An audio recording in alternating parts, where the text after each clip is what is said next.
Have you ever opened someone else's life like a book and started reading only the best pages? Have you ever looked at your own life and felt like nothing had happened yet? Have you ever scrolled, watched, listened, and quietly whispered to yourself, "Why is everyone ahead of me?" Many people believe their life is falling behind. They see a friend's success, a stranger's wedding, a classmate's business, and something inside them shrinks a little. But here is something most people never realize. You are not behind. You are simply reading someone else's chapter 20 while you are still living your chapter 1. Today's story is about a young man who spent years comparing his beginning to everyone else's middle, until an old traveler taught him why that comparison was destroying the very life he was trying to build. If you enjoy stories that inspire and change the way you see life, subscribe to Parchment Hour and join us on this journey. Now, let's begin.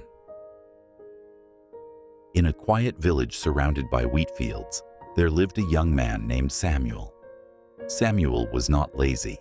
He woke early, worked hard, and dreamed of a better life. But Samuel had one habit that quietly ate away at his peace. Every evening, he counted what other people had. His childhood friend now owned a shop. Another friend had built a house with a red roof. A boy he once outran in races now rode his own horse through the village. Samuel had none of these things. Every night, he lay awake asking the same question: why is my life still empty while theirs is already full? One afternoon, while sitting outside his small home, an old traveler passed by carrying a wooden walking stick. He stopped near Samuel and asked for water. Samuel brought him a cup, and the old man drank slowly, watching the young man's tired face. "You carry a heavy question," the old man said. Samuel looked up, surprised. "How do you know?" "Your eyes are doing arithmetic." The old man smiled. "Subtracting your life from someone else's." Samuel lowered his head. "Everyone around me is ahead. I have nothing to show." The old man sat beside him. "Ahead of what?" Samuel did not answer. The old man pointed toward the field in front of them. "Do you see that wheat?" "Yes." "Some of it is tall. Some of it is still short. Tell me, which one is failing?" Samuel frowned. "None of it. They were planted at different times." The old man nodded slowly. "Then why do you judge yourself by grain that was planted years before you?" Samuel had no reply. That night, the old man's words stayed with him longer than he expected. The next morning, the old traveler was still in the village, resting near the well. Samuel approached him again. "Will you teach me something?" he asked. The old man smiled. "I already started yesterday, but if you want to understand fully, walk with me." For the following days, Samuel walked with the old man through the village and the fields beyond it. The lessons never came as speeches. They came as small, quiet demonstrations. One morning, the old man handed Samuel 2 seeds. "Plant them side by side," he said. Samuel did. Days later, one seed had sprouted, the other had not. Samuel worried. "Did I do something wrong?" The old man crouched beside the soil. "Dig gently around the second seed." Samuel dug carefully and found the roots already spreading beneath the surface, quiet and unseen. "It is not behind," the old man said. "It is simply working underground before it works above it. Growth that cannot be seen is still growth." Samuel stared at the soil for a long time. A few days later, they walked past a group of boys, racing each other toward the village gate. One boy finished far ahead, laughing loudly. Another finished last, breathing heavily, embarrassed. That evening, the old man asked Samuel, "Who won today?" "The first boy, obviously." The old man shook his head. "You saw one race.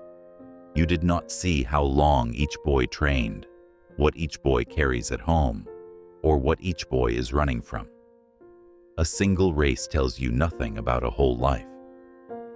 Samuel thought of his friend with the shop, the one with the red roof, the one on the horse. He had only ever seen their finish line. He had never seen their mornings. Later that week, the old man brought Samuel to a small orchard. Some trees were heavy with fruit. Others stood bare, still young, still growing. "Tell me," the old man asked, "which tree should feel ashamed?" "None," Samuel answered quietly, already understanding the lesson before it was spoken. "Exactly," the old man said. "A bare tree in spring is not a failed tree. It is simply not yet in its season." Samuel began to notice something shifting inside him. The heaviness in his chest, the one that appeared every evening when he counted other people's success, had started to feel lighter. But an old habit does not disappear in a week.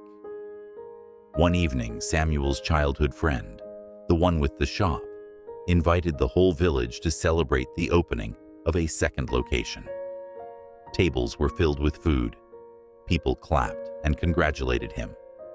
Samuel stood in the corner, smiling on the outside, shrinking on the inside. The old comparison returned, sharper than before. He left early and walked alone toward the river. The old traveler found him there, sitting on a rock, staring at the water. "You disappeared quickly," the old man said. "I couldn't stay," Samuel admitted. Watching him celebrate made me feel like I was standing still while the whole world moved forward. The old man sat beside him and picked up a stone. He threw it into the river. Ripples spread outward, one after another. "Watch the ripples," he said. "Each one begins small, then grows, then fades, and another follows. Tell me, does one ripple owe its size to the one before it?" "No," Samuel said. "Each ripple happens on its own." "Your friend's ripple is his own," the old man said. "Your ripple has not even reached the surface yet, but it is coming. It always comes, in its own time, in its own shape. The moment you compare ripples, you stop enjoying the water." Samuel sat in silence, watching the circles disappear into stillness. Not long after, real difficulty arrived. A dry season hit the village. Crops struggled. Money became tight. Samuel's small savings nearly vanished. His neighbors, including some of the same friends he used to envy, faced losses of their own. For the first time, Samuel noticed something he had never noticed before. Even the people he had been comparing himself to were quietly struggling in ways he never saw. The shop owner was drowning in debt to expand too quickly. The man with the red roof had borrowed heavily and could not sleep at night. The boy with the horse had lost his father's health to worry and work. Samuel realized the chapters he had been comparing were never even accurate. He had only read the cover, never the full story inside. That evening, Samuel returned to the old man one final time before the traveler continued his journey. "I think I finally understand," Samuel said. "I was comparing my beginning to their middle, and I didn't even know their middle was harder than it looked." The old man smiled with quiet pride. "Every life looks complete from the outside and unfinished from the inside. No one is fully who they appear to be." "Then what should I do instead of comparing?" Samuel asked. The old man stood, preparing to leave. "Ask a different question. Not, 'Why am I behind them?' but, 'What is my next honest step?' A field does not compare itself to a forest. It simply grows what it was given to grow." Those words remained with Samuel long after the old man disappeared down the village road. Years passed. Samuel continued working, slowly, honestly. without measuring his progress against anyone else's harvest. He built his own small trade, one season at a time. Some years were hard, some years were good. But he stopped counting other people's chapters. He started writing his own. One evening, a young boy from the village, discouraged after watching his older brother succeed quickly in a distant town, sat beside Samuel and asked, "How do you stay so calm while everyone around you moves faster?" Samuel smiled, remembering the wheat field, the 2 seeds, the ripples in the river. "Because I stopped reading everyone else's chapter 20 and finally started writing my own chapter 1. The moral of this story is simple. You are not behind in life. You are only comparing timelines that were never meant to match. Every person you envy is fighting a battle you cannot see.